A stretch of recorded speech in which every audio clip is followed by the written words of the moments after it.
I noticed something about Nintendo a while ago. From the 7th generation onwards, which was the Wii generation, their games have started to appeal more and more just to kids. Up to the GameCube generation, even though their consoles were mostly for children, they had considerable amounts of unsettling grit in their games. Of course, when it comes to third-party games, that's a given, even up until today. But their first-party games had something more to them, up until the GameCube gen. And it's not like it's been completely gone, but they started tapering off this thing after the GameCube is what I'm trying to say. A huge part of why games primarily made for kids can be enjoyed by adults is, to me, the presence of this something. Many times I've heard from people how some pieces of media they didn't like that much at first back when they were young, eventually over time started to grow on them and in adulthood surpassed what they liked as kids. This is due to the presence of more mature elements in the now preferred media. Meanwhile, some people are not like that at all. They like it when their games are purely light-hearted stuff, or they just like to have fun, and that's fine. And then there are some who like only edgy shit purely for shock value and other shallow reasons. The game is gray and dismal. It has themes of rape, depression, and trauma. Haha, that's my kind of game. These types I have no respect for. And I like baby games. But either way, Nintendo used to at least provide a little bit of both in their first-party games. Their baby games were baby games, but they also snuck in some darker aspects to them here and there. The whimsy Super Mario 64 had the piano in Big Boo's Haunt, and the eels, the somberness of Donkey Kong Country 1 and 2, the first having some creepy levels later on with some jarring atmospheric music. The clanker from Banjo-Kazooie was nightmare-fueled, not to mention the game over cutscene. That shit scared me as a kid, just to name a few examples. But it wasn't just specific characters, occurrences, or levels. Back then, even in baby games, the visuals were grittier. Just compare how these two chomp sharks look. One looks extremely cute, the other looks pretty terrifying. The differences are small, but the effect is humongous. That's because, in general, back then, when it came to a game's visual and audio design, the texture work was more raw, the atmospheres were denser, the music was less generic and lighthearted, and that helped create those denser atmospheres. Baby games weren't all just Disney-coded whimsy. The Legend of Zelda games for the Nintendo 64, Ocarina of Time, and Majora's Mask were some of these games. I think, in fact, that the fetusification of Nintendo is most blatantly displayed when it comes to this franchise. Super Mario was always more childish, so the contrast is not as apparent. Metroid's the same, but its baseline is more mature, obviously, as you know. Zelda's contrast is way more apparent. Contrast will be something I'll be touching on multiple times in this video, because it's what makes these scary aspects so impactful in family-friendly games. And I want to cover these games because they're special to me. I just finished playing Ocarina of Time and Majora's Mask. They always make me sad when they're over. Sad because they're so good, so it's bittersweet when they end. I guess that's a mark of a good experience. But what's actually just sad is that there will never be a Zelda game like them again. They were unique, lightning in a bottle, both made very close to each other, crunched even like the Lord of the Rings films. The philosophy inside Nintendo changed too much since then. We won't have anything like that again. I can see some 2D Zelda games being made that could be pretty similar to the old ones like Link to the Past. I think it's more simple to hit that atmosphere with a 2D pixel art video game. But in 3D games like these two, it's a much more complicated matter. And no, I don't think the Ocarina of Time remake will be it. This video will be more ranty as well. Here we go. Even though I'm nostalgic for the 90s, they were not a magical time where politics were free of wokeness, toucans weren't meddling with everything behind the scenes, gays and troons weren't a thing, and mass immigration and other stuff weren't a problem. Things were not as horrifically bad as they are now, but they weren't as great as we remember, being kids and blind to these things. But one thing the 90s did have, though, was weirdness. Remember all those commercials on TV full of creepy, unsettling shit? Remember all the weird shit you could find on the early internet? A lot of it being pretty heart attack inducing. These schizophrenic idents and commercials on MTV. The 90s were full of that stuff, and it was a global phenomenon. I remember getting some prizes from Elma Chips snacks, and they were just literal human body parts made of rubber, like eyes, ears, and fingers, or these stretchy hands that would stick to surfaces and then fly back to slap you in the face once they unstuck. Remember how Pokemon gave a bunch of kids seizures with that one Porygon episode. They really weren't concerned with children's well-being back then at all. Yeah, the 90s were pretty fucking weird and experimental. Like it or hate it, that's how it was. Nowadays, if 1/3 of that was shown on TV, that would make the news immediately, and it would be a big deal. All the Karens would flip out, all the woke tards would find it offensive. We live in the age of the snowflake now. So Zelda Ocarina of Time came out in the 90s. Was it also affected by this culture trend? Well,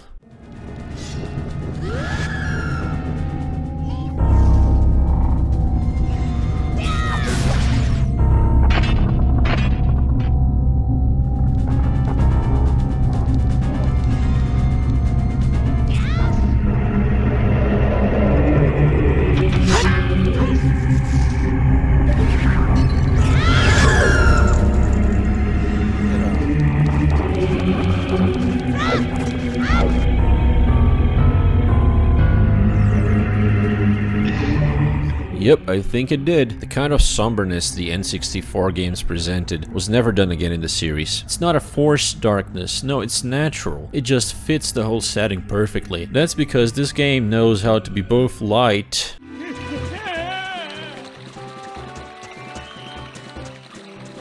and dark.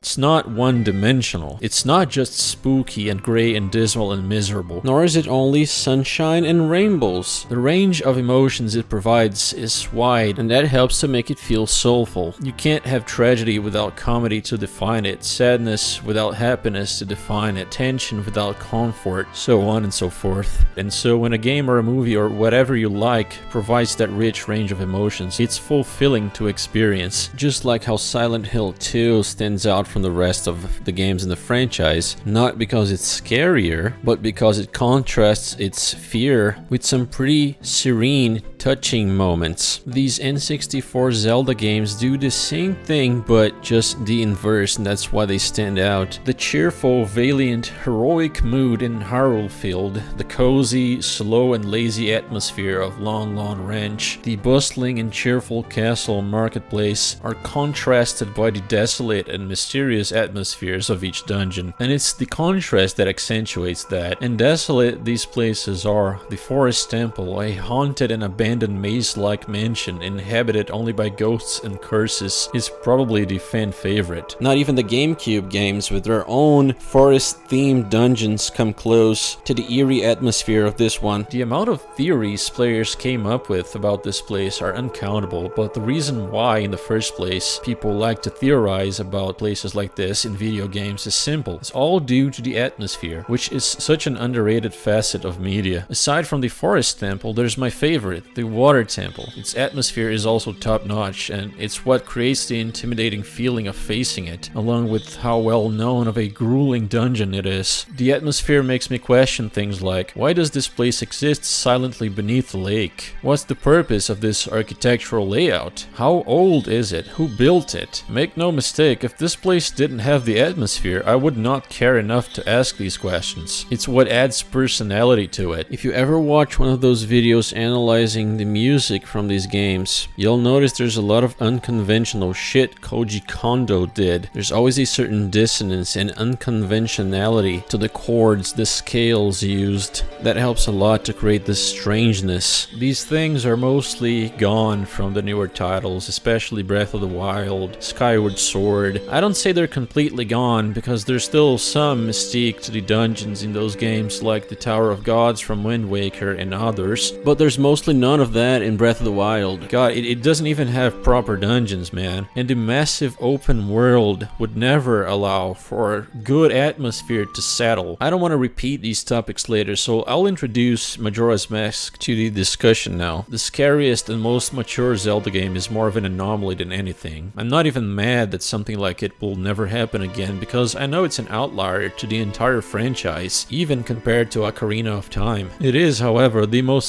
soulful Zelda game, and it's not even close. The whole premise of Termina being doomed to an apocalyptic event in 3 days is something that was made into a time mechanic, and it didn't jibe well with a lot of players. It's an issue that's mostly solved by using the inverted Song of Time though. The game was heavily time crunched. It was developed in under 1.5 years after Ocarina of Time came out, so the decision to keep the game world more compact instead and distribute different events between each day makes sense. The dungeons in Majora's Mask are also extremely atmospheric, and the build-up to and makes them even more intimidating than the Ocarina ones. In Ocarina of Time, you'd usually have an introduction segment that preceded the dungeon itself. For the Forest Temple, it was the race against Dampé's spirit to get the hookshot. For the Water Temple, the Ice Cavern mini-dungeon in order to thaw the Zora King, get your blue tunic and the iron boots. For the Shadow Temple, the whole bottom of the well mini-dungeon, which introduced many of the motifs you'd have to face again in the temple itself. Nintendo used to know very well how to build up anticipation to these places. They made each dungeon intimidating, almost like they were living entities in a sense, way before the divine beasts were conceived. In Majora's Mask, these preludes were even greater. The Stone Tower Temple, for instance, the greatest 3D Zelda dungeon, had you go through 2 mini dungeons to acquire 2 things necessary to attack the dungeon itself. Then you had to climb the Stone Tower, and finally you could face the temple. All the while hearing from NPCs how much of a challenge the place is to topple, creating a lot of anticipation. The Great Bay Temple too, you can see the humongous thing in a distance from the beach. Meanwhile, you have to face the Gerudo pirates in their fortress and the Ocean Crevice, Pinnacle Rock, an impressively huge chasm, which was a visual unseen in a game like this at the time. All of that just so you can access the dungeon, which is implied to be considerably more difficult than what precedes it. The Divine Beasts, they're simply not that. They're not proper dungeons. Skyward Sword is a peak fetus game, and Tears of the Kingdom has mini dungeons only, and while it has some creepy stuff in the depths, it lacks the fundamental atmosphere. I mean, not in a million years would Nintendo dare to design creatures like the Skulltula from Ocarina of Time. The old Redeads and the Dead Hand then?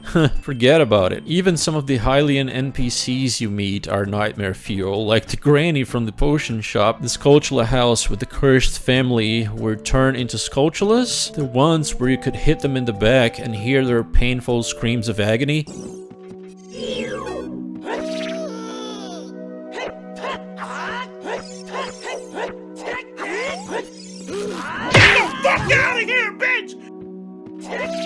It's never happening again. The bottom of the well and the Shadow Temple were both glorified torture chambers, for fuck's sake. And the Ikana Canyon, also a spooky place, was the home of this thing. Ocarina of Time dealt with themes like the loss of one's innocence in childhood, of friends and developmental milestones. Majora's Mask dealt with death, powerlessness against unfathomable situations, farewells to people in one's life. All pretty mature and human themes. Things most people, I dare say, will go through in their lives. And I bet it was a lot of things the developers of these games went through themselves. And this subtle and not contemptuous self-inserting is what gave soul to these games. Nintendo are now too afraid of scaring anyone. It's baffling how much they've changed. The problem is, by being like that, they've signed a warrant that says every game from now on will be pretty much soulless. What makes a player feel for the people of Termina is how realistic their reactions to their impending doom are. The postman in tatters in his room, the nameless guards standing horrified at what's coming, unable to leave because of their sense of duty. Kremia's haunting words, "See you tomorrow," as she puts her little sister to sleep so she could die peacefully while dreaming. The Swordmaster's bravado completely falling apart when you see him hiding and fearing for his life. The level of sincerity manifested by this game is not something that can can be done if one just dismisses horror as a tool for comedy. You have the usually busy Stockpot Inn where people are playing cards and this little guy's begging for toilet paper. The dancers in Anju are walking around. It's a pretty cheerful place on the first day. Then on the evening of the third day, you're hit with absolute silence. Not a soul is to be seen inside as everybody went in vain to take shelter elsewhere. The only thing you can hear are the little bugs crawling around and the heavy ticking of the clock. The sound of the inevitable is that brutal contrast again. The sense of impotence the player feels by not being able to help everyone, even with the power to reverse time, has a lesson in it. It's not just, oh, this is too scary for children, how could they have made something like this? And at the same time, the feeling from hearing that iconic jingle when you do help the people you can and they reward you with a mask for it is one of the most cathartic feelings a video game can provide.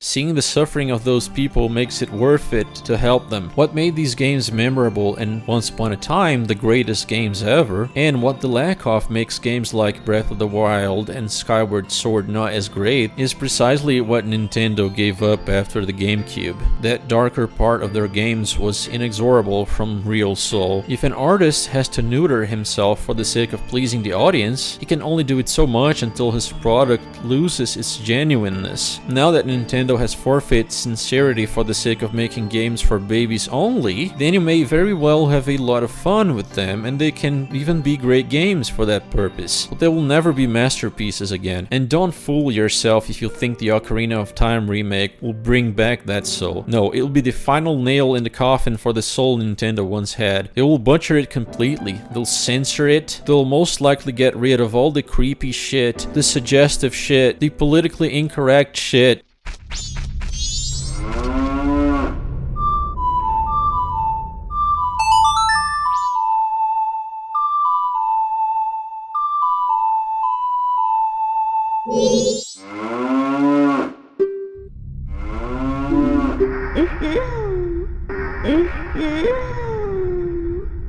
What the fuck? Yeah, they remove all these soulful little things the original devs put in because they were having a good time, man. Or at least censor and change them. They'll redo the whole soundtrack. All that dense atmosphere will be gone because the new music will be overproduced and not abstract enough. Instead, it'll be Disney-fied. I mean, listen to this.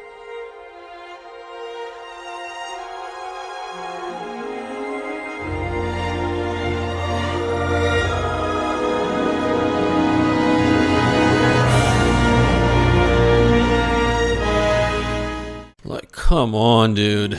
Yeah, and it will lose all the abstractness, something that the old synthesizer samples gave to the soundtrack. And it's that abstractness that allows your mind to immerse itself in the game's world, engaging your focus by putting your imagination to fill in the blanks. The same is true for the visuals. You lose the abstractness of the old graphics and replace it with photorealism. There's nothing for your imagination to work with. And this is for the normal fag consumer. Even though they'll trample all over these very important things, you will like it anyway, normie. Because the game will be polished and will have better graphics, you'll gladly bury the legacy of the series, you'll gladly forget the original Ocarina of Time and eventually the OG Majora's Mask ever existed. You will desecrate the Hero of Time, and you will enjoy doing so, because that's what you are. Your nature is just that predictable and relentless, because you are not human, you're just a glorified animal. Might as well not have a soul or a consciousness for that matter. But that's that's okay, you'll feel good, and that's all that matters to an animal, right? And no, I'm not okay with the 3DS remakes. They are inferior. But even those were mostly, not entirely, but mostly graphical updates, right? Well, this new remake it's not gonna be just that. It's gonna be a completely different thing. So you can imagine how much worse it will be, even compared to the 3DS remakes. So in summary, the type of gritty the two N64 Zelda games had were the extra ingredient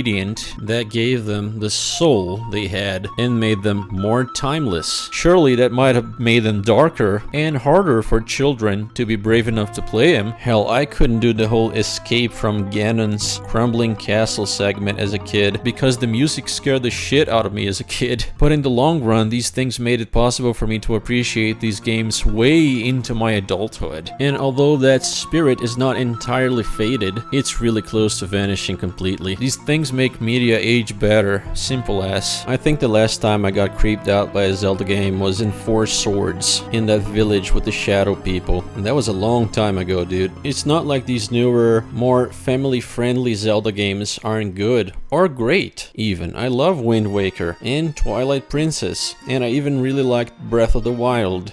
But Nintendo's bizarre refusal to value the past and the things that made their past games great is simply puzzling to me. I don't know why it's so common for developers to hate their past works. Like I said, these games always leave me melancholic when they end for the best reasons whenever I decide to replay them. And the new Fetus Tendo stuff simply doesn't have that effect anymore. Slightly unrelated, but I mostly feel relief when modern games end because they're just that tiresome and one-dimensional. And before you say I'm too nostalgia blinded, I played a bunch of Silent Hill games for the first time, and although most of them are shit, and I'd always heard bad things about them, so I was ready to be as negative as always, right? But lo and behold, one of them I actually liked. I won't tell you which one yet, but some of you already know. This is not surprising to me, this is not surprising to anyone with a brain. It's natural not to like a game when it's bad, and to like one when it's good, no matter in which point in time it was released. I know, mind-blowing, right? So no, the nostalgia cope is just a low IQ dismissal dumb people use when they can't contend with the arguments you make. It's extremely gay, but hey, most people are retarded. I can't wait for the Ocarina of Time remake to be a piece of shit and destroy the legacy of the most iconic title in the Zelda franchise. I just might have to get a Switch 2, much like with the Silent Hill 2 remake. With this one, it's personal. But until then, I'll try to appreciate these two games even more than before. God, this video was originally 17 minutes long, but I just had to keep adding shit.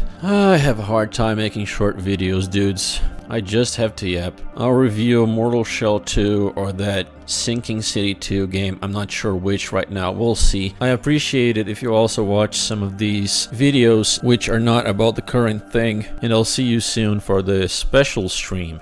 Take care, everybody.